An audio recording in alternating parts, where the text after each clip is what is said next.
Hey, what's going on everybody? Commander Crane here, and we are back with another Pioneer video, and today we're going to be talking about the best Pioneer cards featured in Outlaws of Thunder Junction. So, a couple things before we hop into it here. Let me know at the end of the video, is there any card that I didn't mention that should be on the list? I know there was a lot of really strong cards that I didn't include on the list. I didn't want the list to be too long, but I wanted it, to feature at least a good variety of cards. So just let me know in the comment section below, what do you think about the list? And the last thing I want to mention before we hop into it here is we do have a couple of cards that are featured from like the vault, or like, I can't remember, it's like the epilogue cards that are included in the collector boosters that are standard legal. I did put those in there, where we do have two cards on the list here that are from that little mini set from the collector booster. So, okay, we have 15 cards that we're going to talk about today. So let's go ahead and start it off. So number 15, I have Pest Control. So funny enough, as of the recording of this video, whatever day this was on, this was just spoiled today, funny enough. So I already had like the list figured out, and then we got Pest Control. And this card is pretty sweet. Orzhov Keller Sorcery, destroy all non-land permanents with mana value 1 or less, and you can cycle it for 2 mana. This card is very, very strong. Esper Control, especially in Standard, I wanted to mention, obviously this is a Pioneer list, but Standard got a huge upgrade to help beat the Boros Convoke decks. But for Pioneer, this card's really good. If you're in Esper colors, not really a reason you shouldn't be playing this for the most part. It's all non-land permanents, so it gets rid of like maps and treasures, gets rid of elves, it gets rid of audacities, it gets rid of just anything that's 1 or less, which is very, very sweet. So definitely a huge fan of Pest Control. This card is very, very strong, but we'll kind of see what happens with it in the metagame as a whole. So, number 14, I have Lively Dirge, or Durgy, I think it's Dirge. I'll be honest with you, I don't know what shell this card is going to play. I know there's, a lot of talk about this card. Obviously it's pretty strong, 3 mana search for a card, put in your graveyard, and then obviously the 2, return up to 2 creature cards with total mana value 4 or less from your graveyard to the battlefield. I don't know what this is going to entail, I'll be honest with you. I don't know what crazy things you can do with this, but I think this card has a lot of potential. So we'll kind of see what happens. I could be missing the mark on this, but I don't know. This just seems like a very raw power card. So we'll kind of see what happens. If we're trying to make a Reanimator deck happen, maybe this is, partially what helps with that. Puts it into the graveyard. I don't know. We'll kind of see what happens. So number 13, I have Railway Brawler. So there's a lot of unique things you can do with this. Obviously, whenever another creature enters, it gets X 1/1 counters where X is its power. So every creature comes in doubled, which is really, really good. But other than that, it's just a really strong raw power card. 5/5 for 5 with reach and trample. It's got the plot, obviously, so you can do it on 4, have it come in, for the following turn. I don't know. We'll see what happens with Railway Brawler, but I think this card is really, really sweet. I think this is probably more of a quote like kitchen table card where, if someone has just a solid green deck and they want a good 5-drop, this is certainly a great option for them. But like, is the card going to see top tier success? I'm not sure. Maybe some like weird monster scales deck comes out and then this card is really, really sweet. I'm not sure, but we'll see what happens. But I'm still a really, really big fan of Railway Brawler. We'll see what happens with it. So number 12, I have Stingerback Terror. This card is sweet. Scorpion Dragon, 7/7-ish for 4 mana flying trample, but he gets -1/-1 for each card in your hand, and then it has plot for 2 in a red. So for those who are longtime viewers of the channel, I'm a huge fan of dragons in Magic, just in general. I really, really love dragons. But one of the big weaknesses for dragons for a long time is they don't really have a good 3-drop. And this is kind of a 3-drop dragon. We plotted for 3 and then it comes out. Assuming you're playing a land and you're playing like a creature or, at least something every turn, most of the time this is going to enter as a 4/4. Your draw step, it'll be a 3/3, play a land and play a creature. And all of a sudden you're looking at a 5/5 Trampler attacking, which is pretty darn sweet. The card is sweet. I love Stingerback Terror. Main reason I have it on the list is because essentially it's a boost for dragon decks. That's why we have it on the list. I'm not saying dragons is going to go to top tier or anything, but it's definitely something that the dragon aggro deck is certainly looking forward to. So Stingerback Terror is number 12 on the list. Number 11, I have Cunning Coyote, which I think a lot of people have been talking about this card, you know, being really, really solid. And I think this card is really good. Again, I could be missing the mark a little bit on it, but I do like this card. 2 for 2 with haste. When it enters the battlefield, another target creature you control gets +1/+1 and gains haste until end of turn, and it has plot for 1 and a red. So obviously, you know, if you're trying to haste enable something else, you just plot the Coyote, you play another creature, then you boom, you cast it without paying its mana cost, gives the other creature haste, and you get in there with it. So definitely a huge fan of Cunning Coyote. We'll see how good the card is, but I think this card is going to be pretty solid in like some like, you know, monstery aggro decks, that kind of thing. But I don't know. At the end of the day, it's a 2/2 for 2 with haste with a lot of upside. So Cunning Coyote is number 11 on the list. Number 10, I have Smuggler's Surprise. So at minimum, for big creature decks, this is essentially a heroic intervention. Obviously, it doesn't do all of your permanents, but, you know, creatures you control with power 4 or greater gain hexproof and indestructible until end of turn. I already like it on that rate. It's basically a heroic intervention. But then obviously you get the plus side, you know, adding 2 mana, mill 4 cards, we put up to 2 creature land cards from among the milled ones in your hand is a really good rate. And then obviously being able to pay 5 more and put up to 2 creature cards from your hand onto the battlefield seems pretty silly. Could this be good in like a mono green Devotion Nykthos deck? I think it could be pretty good. You know, you cheat in like a Cavalier Thorns and a Titan of Industry or something like that. This seems like a pretty darn good rate. So a huge fan of Smuggler's Surprise. This kind of reminds me of a card that you'll see a lot of on the arena ladder as well. People just cheating in some just gigantic monstrosity of a creature. But again, we'll see what happens with Smuggler's Surprise. Definitely a huge fan of the card. I really like a lot of the spree cards in this set. So we'll kind of see what happens and which one ends up being the best one in the set. So number 9, I have 3 steps ahead. Speaking of strong spree cards, essentially, this is the best like 3 mana counter spell I think you can pretty much play in Pioneer. Obviously, for 3 mana, you can counter a spell, pay an additional 3, create a token that's a copy of target artifact or a creature you control, which, not that you're going to be doing that a lot in the decks that would want a card like this, but, you know, if you're playing like a Mind Splice Apparatus, you can make a copy of Mind Splice Apparatus or something cool like that. And then +2, draw 2 cards, then discard a card. So you have like the instant speed, you know, divination. Sure, you got to discard a card, but that's really not a big deal. I think this is the best cancel that you can play. I think this is probably better than Sinister Sabotage, which I know that does see play in the format right now. Just, yeah, like, sure, you don't get the 3 mana, it's, you know, not the Surveil, but sometimes you don't want to counter anything. Sometimes you just want to do like the loot. So I think this card is definitely very, very good. And kind of like the one before, we'll kind of see what happens going forward. Number 8, I have Slick Sequence. So again, if you've been watching the channel for a long time, I've talked a lot about how I've wanted Electrolyze to come into the format. And this is pretty much the closest thing we've had since about Prismari Command. You got Is It Mana, instant, deals 2 damage to any target. If you've cast another spell this turn, draw a card. So yeah, it's pretty much an Electrolyze as long as you cast like an Opt or Consider or really any spell. Obviously, the deck that's going to want to play this is going to be like, is it Phoenix or like a Counterburn deck? I like this card. I think this card's really sweet. Again, kind of like a lot of these cards, you know, like some cards we know are going to be strong in the format. This is one I could see, you know, a year from now, sees a ton of play. Or I could see it in a year from now and it sees virtually no play. But I think this card is pretty solid, and that's why it's number 8 on the list. Number 7, I have Geralf, sorry if I mispronounced that, the Flesh Rite, which I think is a little, you know, surprising for some people, but I know some people are really, really high on this card. So, obviously, 2 mana, 2/3, whenever you cast a spell during your turn other than the first spell you cast, create a 2/2 blue and black zombie rogue creature token.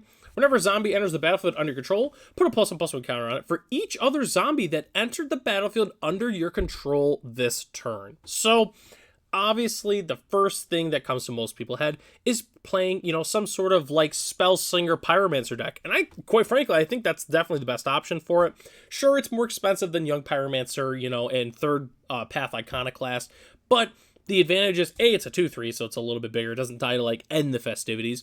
But the other thing that's really good about this is all your zombies you make get bigger and bigger and bigger and bigger the more spells you play. So, I really, really like this card. You could also play it in your zombie deck, you know, like if you were playing like a blue-black zombie deck. I mean, obviously it's a little weird, you know, you'd have to play like multiple zombies stacking in a turn to be able to make this thing go off. So it's more of just a Spell Slinger deck, but I really, really like this card, and that's why it's number 7 on the list. Number 6, I have Kell the Kid, which I'm not sure how I feel about this card. I think it's really good though. 3/3 for 3 with flying and lifelink. Whenever you cast a spell from anywhere other than your hand, you may cast a permanent spell with equal or lesser mana value from your hand without paying its mana cost. If you don't, you may put a land card from your hand onto the battlefield. So, okay. So let's go back over this. Obviously, plot mechanic from the new set is really, really good with Kell the Kid, because the idea, you can plot things, and then you cast it, and then boom, you get the ability, you can play something else, which is really, really good.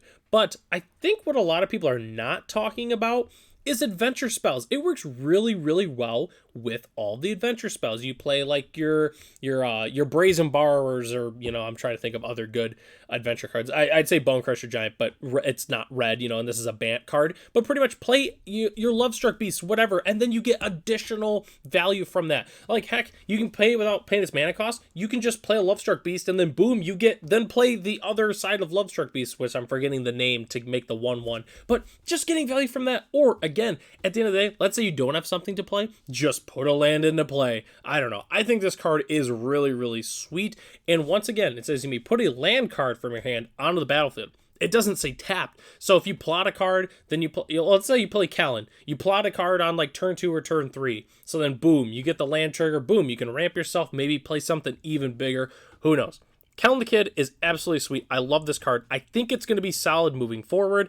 And it's also a human, which is worth noting. So if there's, there's something there for sure. We'll kind of see what happens with Kell the Kid. Let me know in the comment section below, what is your thoughts on this card? I think this is definitely one of the, I don't want to say controversial, but like this card could either be really, really good or really, really bad, but we'll see what happens. Okay.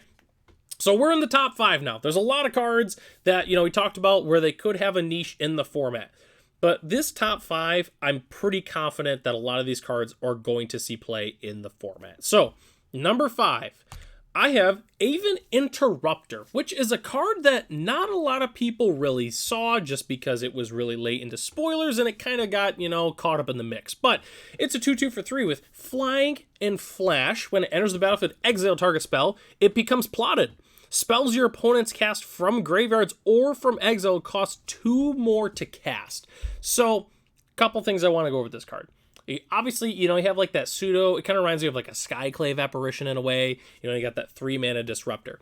In a way, this is a pseudo counterspell, because obviously exile the spell becomes plotted, and then from graveyards or exile costs 2 more to cast. So automatically, boom, it counters the spell, it makes them pay 2 more for it, and it's an exile, which is really sweet. Obviously, if they kill this thing on their next turn, then they can just plot it for free, whatever. That's perfectly fine. The other thing I want to mention, which is kind of cool with this, is if an opponent's going to like counter your spell, you could theoretically, if you had enough mana up, you could Aven Interrupter your own card, which is kind of funny. But I mean, not that you're going to do that very often, but it is something of interest. And the last thing I want to talk about is spells your opponents cast from graveyards or from exile cost 2 more to cast. So obviously that involves plot, that involves adventure, that involves a card like, for instance, like if you're cascading. Cascading says, the card goes into exile and then you can pay it without its mana cost. It can shut down cards, obviously, like Discover, for instance. So obviously it can help kind of shut down Quatorius Combo a little bit. If your opponent's trying to cast a spell from the graveyard, it stops that. So like Kroxa, for instance. Kroxa would be 2 more to cast from the graveyard. So I think this card's really good. I think, again, it's one of those weird cards where, like, the older format you go, the better this card's going to be. But I really, really do like this card overall in Pioneer. It's kind of like a Spell Queller meeting like a Skyclave Apparition. It's kind of sweet. So definitely a big fan of Aven Interrupter, and it's also Bird, so bonus points on that. So number 4, I have Final Showdown. It's an instant speed wrath, which we haven't really seen much of that for the most part, except for like Settle the Wreckage, which I guess technically kind of counts. But anyways, Final Showdown, 1 white, instant with Spree. +1, all creatures lose all abilities until end of turn, which obviously is an incredible effect. +1, choose a creature you control, it gains indestructible until end of turn. And for 3 white, destroy all creatures. So it's an instant speed wrath. It's also kind of like a dress down, which is very, very relevant. We don't really have like a dress down effect for the most part in the format, so I think that also is going to be good. The choosing a creature you control, it gains indestructible. You're not going to be doing that very often for the most part. That's like pretty rare that you're going to be doing that ability, especially with the decks that are going to want a card like this. But 6 mana Wrath is really, really good. So I mean, like, as an aggro player, I'm not going to like playing its Final Showdown, but this card is really good. Honestly, I think there's an argument that this card should be higher on the list. It'll make a little more sense once we see the cards that are, in the top 3 here. But this card is really, really good. So we'll see what happens moving forward. But I think that this is the best of the Spree cards in the entire set. So number 3, I have Pillage the Bog, which I think is a little bit controversial for most people, but I think this card's really good. Golgari mana sorcery, look at the top X cards of your library, where X is twice the number of lands you control. Put one of them in your hand and the rest on the bottom of your library in a random order. And then for plot 1 black green, you can exile it and cast it on a later turn without paying its mana cost. So my thing is, this is essentially just a really nice impulse for Golgari decks. I feel like Golgari mid-range has been getting a lot of pieces recently. It seems like every single set that's came out, there's been at least one card for Golgari mid-range that is really, really nice. Whether or not it was like the Bat, for instance. Obviously, we got like Glissa recently. Obviously, I'm kind of blanking on other cards now, of course, as I'm talking about Pillage the Bog. But there's been a lot of good Golgari cards coming out. And I think that this can really help that deck, when you run out of gas, you're trying to hit your land drops. Really at any point in the game, this card is really good. And again, let's say early game, you're just kind of whatever hanging around, you got nothing better to do, just go ahead and plot it, 4 mana, plot this, hold up your Fatal Push or Thoughtseize your opponent, and then let's say late game, you need a little bit of gas, boom, you've got 5 lands in play, look at the top 10 cards, put the best one into your hand. I don't know, I think this card is pretty solid, so definitely a huge fan of Pillage the Bog. I think it's going to be one of the most played cards from Outlaws of Thunder Junction. Okay, top 2. I think number 2 will make sense, but I think some people it's going to be caught a little off guard. So number 2, I have Torper Orb. So Torper Orb, 2 mana artifact. Creatures entering the battlefield don't cause abilities to trigger. This is a reprint. I believe it's the first time it's ever been reprinted. I think this was originally in like New Phyrexia, I think is the original set for Torper Orb. But this card's really good. I think it's going to be a fantastic sideboard card that's going to see playing a lot of different sideboards in the format. Again, any creatures with enter the battlefield abilities that are a big pain, just play Torper Orb and it shuts them down. Is there a whole bunch of Titan of Industries in your format? Torper Orb. Are you sick of all the humans players like playing a bunch of like Reflector Mages and like things of that nature and Thali's Lieutenants? Boom. Torper Orb fixes that. Whatever. I mean, you could even play Stifle effects. I don't know if there's any like creatures where when they enter, like there's a downside, so you would play the Torper Orb to kind of help substitute that. I can't think of any in the format right now, but I think Torper Orb is going to be really, really good in the format. Again, not the flashiest card per se, but I think it's going to be very, very good. So we'll see what happens moving forward, but expect Torper Orb to be in a lot of sideboards once the set comes out. Okay. So, number 1, I think that this is not going to be surprising for most people. I think this card is very, very strong. I think a number of black decks, spoiler alert, are going to be playing this in the format. My number 1 card from Outlaws of Thunder Junction is Tiny Bones the Pickpocket. This card just seems really, really good to me. Again, I think it's one of those cards where it's going to be better in Eternal formats than it is going to be... Pioneer's an Eternal format, but it's going to be better in like Modern Legacy more than it is Pioneer. But this card is so good. 1/1 for 1 with Death Touch, so we can trade with anything. Skeleton, Rogue. Rogue is very relevant for creature type. Skeleton, not so much. But when it deals combat damage to a player, you may cast target non-land permanent card from the player's graveyard, and mana of any type can be spent to cast that spell, which is incredible. So, again, it casts any non-land permanent from your opponent, which is just really, really good. Obviously we're playing black, so we're going to be thought-seizing our opponent. We're going to be taking out their efficient creatures that are really, really annoying. We're going to be attacking with our Tiny Bones. It's a 1/1 Death Toucher. They either block it and trade with anything, or they're just not going to block it because it's a 1/1 Death Toucher, and then boom, we're going to cast their Shieldred. We're going to cast their solid creature. Heck, let's say we've got some extra mana. We already, we Fatal Pushed a Llanowar Elf on an earlier turn. We just cast a Llanowar Elf, whatever. I think this card is really, really good. Tiny Bones is sweet. When I first saw the card, I was like, man, I hope that this is like a commander card or something. I hope this is not in the set. And then it was like, oh, wait, it's in the actual set. Oh, God. And it kind of reminds me of Ragavan in a way. You know, it deals the damage, efficient creature. You get a really, really good effect from it. I don't know. We'll kind of see what happens, but I think Tiny Bones is very, very good. And that's why it's number 1 on my list. So that takes us to the end of the video here. Thanks so much for watching this video. Huge shout out to Ralph and Matt, our channel members currently. If you are interested in becoming a channel member yourself, it's only $1 a month. You get access to the exclusive Discord, as well as some additional features as well. But thank you so much for watching this video. Let me know in the comment section below, what do you think about my list overall? What does your list look like? Am I crazy for thinking some of these cards are that good? Just let me know in the comment section. So, I'm Commander Crane. Thanks for watching this video, and I'll catch you in the next one.